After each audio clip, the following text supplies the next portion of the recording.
do our loser of the week. Can we do loser this week? Sure. Loser of the week this week. Yeah. Scott, I'll go to you first. Well, I'm keeping it local, or formerly local, with Jeremy Hill. Now of the Super Bowl champion Jeremy Hill. Yes, sorry, I should make sure. Clarify. It's He will like be being very the upset. president for the rest of his life. He's Super Bowl champion. Right. Jeremy Hill.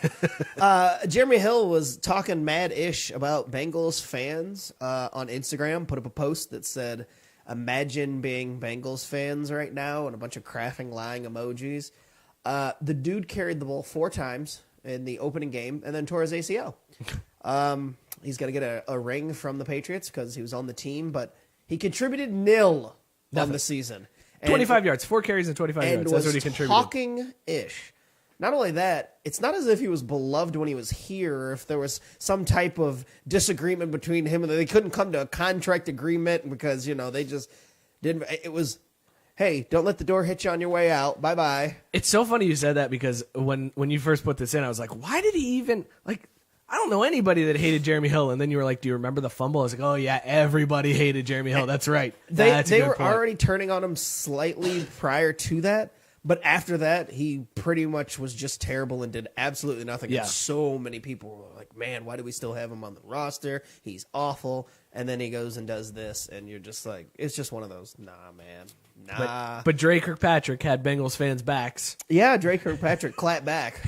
set up a post responding saying, I wouldn't want to be part of a Super Bowl championship winning team if I didn't contribute. Which is garbage because you absolutely would still want to be a part of that. And then he hit the shushing face emoji at him.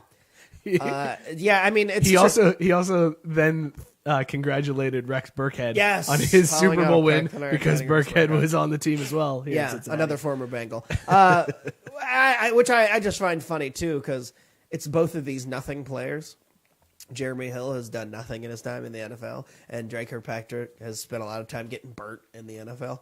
And so, I mean, 2 guys that came into the league, high-profile names from the SEC, and have done nothing. Yeah, and battling it out on Instagram over who's more petty. Is that the thing now, like to talk trash in your Instagram story? Because I think so.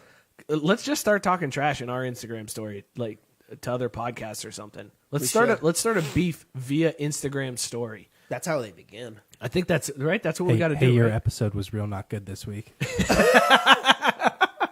Nice audio levels. ... Wouldn't have viewed that once if you had video attached to it. All right, we're gonna do it. We're gonna start let us know which podcast you want us to start beefing with via Instagram stories. We will hit them with the worst trash talk ever. Are you going to be okay, man? You look like you're not going to make it. I'm going to be fine. I just can't breathe. Oh, all right. But other than that, I don't need to breathe, right? Sports of All Sorts sketch tonight should be interesting. That'll be fun. All right, I'm going to go with my loser of the week. This week, I am going with Kobe Bryant. Always a loser of the week. Yeah, I know he's inducted into our Hall of Fame, but this dude had to be brought out for this because he came out this week during an interview and said that he is, quote, not a fan of James Harden's style of play this year. He went on to say that when one player dominates the ball, that team won't win a championship. Kobe, I don't know if you know what your career looked like, but it was basically you dominating the ball in LA. Like any dude where their big thing is like, remember when Kobe scored 80? You can't then talk trash about another guy being a ball hog. This is just such it's so frustrating that Kobe's going to talk trash about a dude that wants to try to be, that's trying to put the team on his back. I mean, Chris Paul's hurt, so it's not like, or he's coming back. It's not like Harden has a lot of help around there right now, so he's got to do it himself, and they're winning. Like, what do you... Remember when Kobe raped a girl? I do remember that. Yeah. Okay, cool. Well, that also makes him a loser or whatever of the week for eternity. So Joe, what were you going to say? You looked like you were going to come in before Scott came in with his hot take. I just wanted to remind. Hashtag never forget. Yep, fair enough. I don't understand this thought of like talking ish on James Harden's style.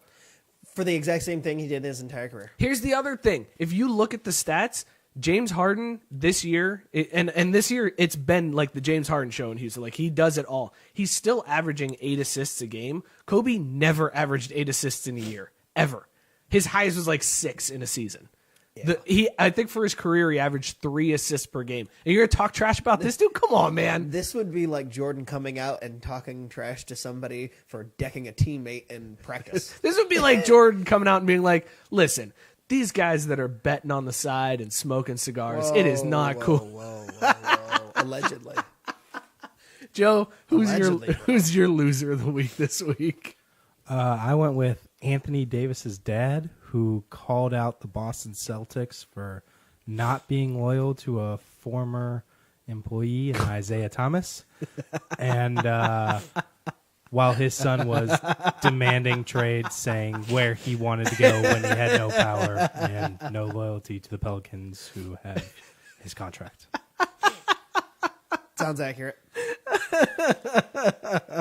That's a terrible take there. Just NBA fathers just coming in and saying things on behalf of their kids. Why do NBA dads feel the need to chime in on this stuff? Like, what are they doing? I don't know. College dads are out here dressing up for. Speaking of the Kings, signing day. That's a good point. You had to bet your life on a team to never win the championship in your lifetime. Who would you pick? Like, once they win a championship, you automatically die. A lot of people were saying the Kings, they would live forever. Who would you guys pick as your team to never, ever win a championship as long as you... The one... Joe's going to hate me. You're going to say it? You're going to say that? You going to go the curse? You going to say the curse? You're going to say that? Yeah. Really? Yeah. Even with Bake? Sorry, something's wrong with your mic there, bud. I was going to take a little different route on that one. I would just say any of my teams because I am the biggest jinx in the world. That I could be like, I don't know, pick one. Bengals, Reds, Notre Dame. They're never going to win as long as I'm alive anyway, so screw it. And if they do, I'm probably going to die of a heart attack anyways because I'm shocked that my team actually won something. So, yeah, it's just my teams. That's my pick. I mean, once upon a time, I could have picked the Royals, and then they would have. Then they won one. I feel like the Lions would be a popular pick to go with because Detroit's just they got nothing going on there. Maybe the Jaguars. That's an interesting choice to go with.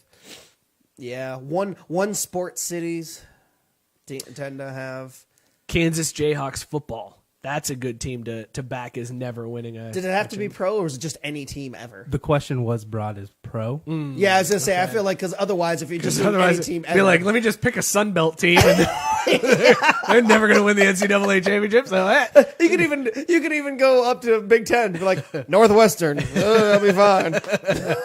I mean, you wouldn't even have to go Sun Belt. You could just say one of the lesser teams. No, but you just pick a non-Power 5 team, and you're sick because even when they go undefeated, they don't even get a chance to play. So screw it. Go, USF. I know, but dare to live boldly. I'd be like Kentucky football. Dare to live boldly. They're in the SEC. All the Ohio State people picking Michigan.